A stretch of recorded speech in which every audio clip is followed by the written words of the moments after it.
Welcome back. Moving on to our first segment for today. President Abdel Fattah el-Sisi on Wednesday inspected projects actually that were implemented within Decent Life initiative at El Abadiya village located in El Bahira. Well, talking about this area and its agricultural importance, as the President highlighted that it is one of the most important agricultural spots. And of course, it will have its impact on Egyptian economy as well. So over the phone, we have Dr. Youmn Hamaki, Professor of Economics at Shams University. Hello. Hello, good morning, Nash. Good morning, Doctor.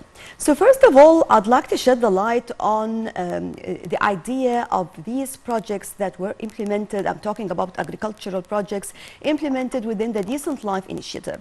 Because when we talk about agriculture, we are talking about self-efficiency. And of course, this is something of great importance, especially that nowadays the whole world has many challenges confronting them.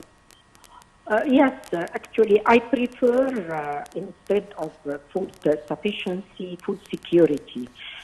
Since the economic side actually is telling a lot about how to achieve food security and to how extent this can be implemented. And with El Bahira, we can mention the importance, like you have said, Nashwa, the importance of the agriculture sector. That's why President el-Sisi sheds a light on the importance of economic activities concentrating on the agriculture sector and specifying to large extent what are the needs of farmers there in order to upgrade their capabilities, in order to enhance their quality of life, in order to improve the income coming from agriculture sector.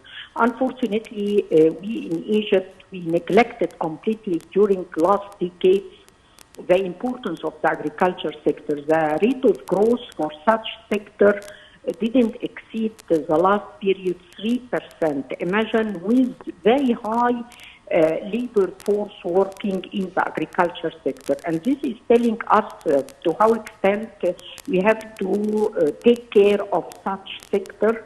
We believe in that specifically after the Russian-Ukrainian war, and nowadays we have a very ambitious plan towards land reclamation, increasing, the potentialities of Egypt for agricultural products, enhancing competitiveness, and on top of them, how to use water efficiently, like since Egypt is suffering from water scarcity to large extent. So we are trying to develop the sector to use technological methods in order to reduce the size of water used in the agriculture sector. So all these efforts have been exerted through very ambitious projects that have been done in El Bahira in order to open opportunities of job for farmers and to enhance the quality of life. And President el-Sisi highlighted yesterday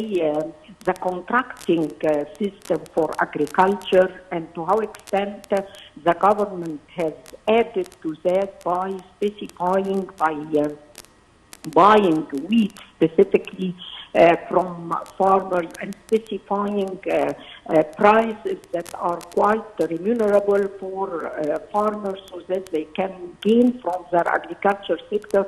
And he highlighted too that nowadays when we talk about prices of wheat internationally, these prices have been reduced during the last period, but still the price specified by the government is now exceeding international price. This is telling us to how extent, developing and organizing the agriculture sector and the role of government in order to enhance the capability and capacity of such sectors so that we can open opportunities of job for most farmers. And like you mentioned, Nashwa El Bahira is quite famous with agricultural activities. So within inaugurations of a lot of activities, within Decent Life initiative, enabling farmers and hearing their complaints towards how to enhance their income, their capabilities, have been quite an important topic to be discussed yesterday. Right, just as you mentioned, Doctor, right now we are talking about these projects taking place when we are talking about agriculture. These projects did not only target the agriculture in general, but it targeted also manpower. So when we talk about human resources, and I remember we talked a lot about how can this be a real competitive advantage when we reach the international efficiency in this sector in particular, and attract more investors to this sector, to work more on it and to work more about, as you talking about, new generation to join this, and we can start a new era to make a new map for the whole area.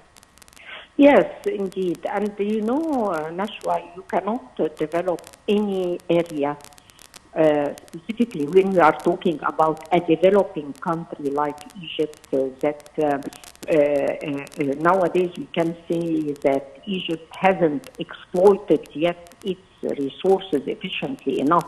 And this is opening opportunities for more GDP growth and more opening opportunities for enhancing our economic capabilities. We cannot talk about one sector neglecting the other. So it should be a holistic approach. When we talk about, the agriculture sector, it should be linked with opportunities of manufacturing agricultural products, and we can add to that information technology and the service sector. So whenever you can make a development, it should be done on a holistic approach. That's why when we talk about Decent Life initiative, we can see that it is including a lot of activities that may help in order to integrate such sectors for the benefit of human being and human resources in the governorate. From my point of view, what we are lacking here is the cost effectiveness. What do we mean by cost effectiveness? It means which activities of what we have spent on should be prioritized according to the situation in Egypt nowadays. When we are talking about our economic situation nowadays, and we know that we have a gap for foreign currency, so the priority should be to develop our productive capabilities according to our comparative advantage, as well as opening opportunities of job for youth. This should be a priority for Egypt. And when we talk about El Bahira, we should know which activities, which sectors can have a comparative advantage. If we have, El Bahira is famous of some crops to be cultivated, or fruits and vegetables. All this should be transformed into food production, to be manufactured, so that we can increase value added, as well as opening opportunities of job for people there. And in order to open opportunities of job, you should upgrade, human resources. You should upgrade capabilities of people. If we refer to the educational system, we still lack, the efficiency in our educational system. When we talk about technical schools, about technical universities, about our universities, we need to reform all these institutions so that to upgrade skills. Our training centers, we are not using our training centers existing everywhere in Egypt. And the capacity of work for such centers is very low.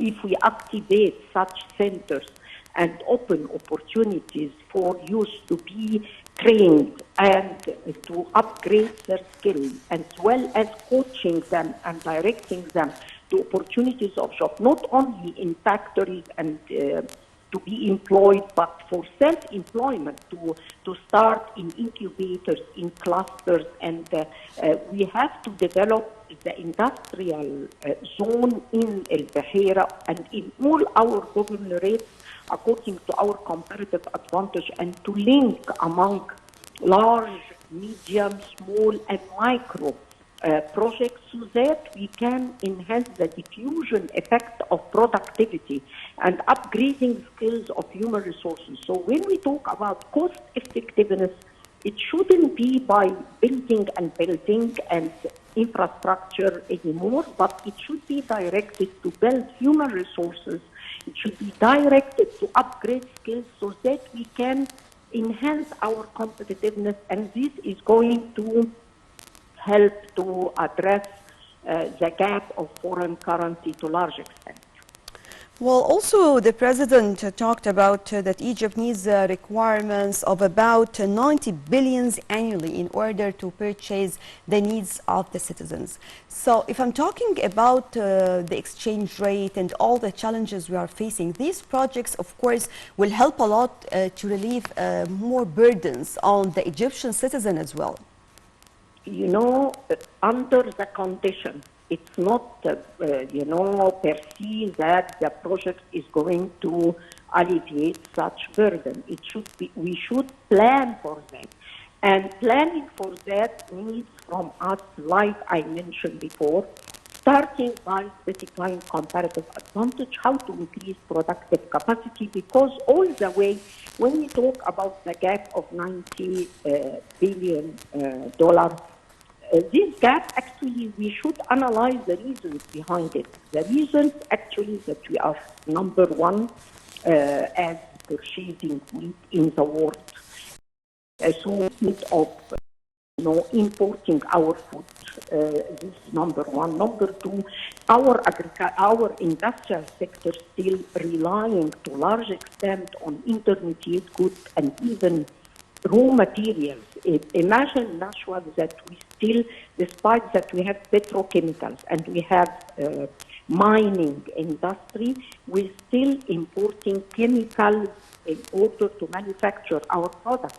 It's quite easier for us to develop our capabilities to produce and to manufacture chemical products since we have the raw materials for that. So this is what we need to do. How to enhance, the local content of our industrial sector. And this will help us to reduce such gap of the $90 billion from one perspective. From another, we have to increase our inflows of foreign currency by increasing the size of export, and still we have a lot of capabilities to enhance the capabilities of exportation, since for each industry, as economists, we have a lot of studies to prove, for each industry, we are not using even 1/100 of our capabilities, which means that still we have a very good potentialities towards enhancing such capabilities and increasing export.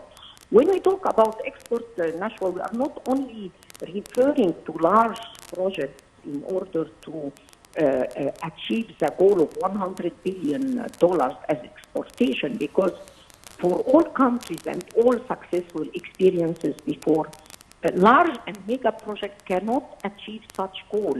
We have to rely on both large and small enterprises, and small enterprises in some of these emerging economies are contributing with 60% of the export. So from here it comes that we need to enhance the competitiveness of our small enterprises so that to enable them to export and to develop their capabilities. All these, like President Sisi mentioned, we need to exert efforts toward enhancing our capabilities, but still specifying priorities, developing institutional capacity so that we can implement, the action plan dedicated to achieve such goals. I believe this should be our priority for this year. Right. Dr. Youmn Hamaki, Professor of Economics at Shams University, always a pleasure having you with us on the show. Right, moving on to a quick break, then we'll be back.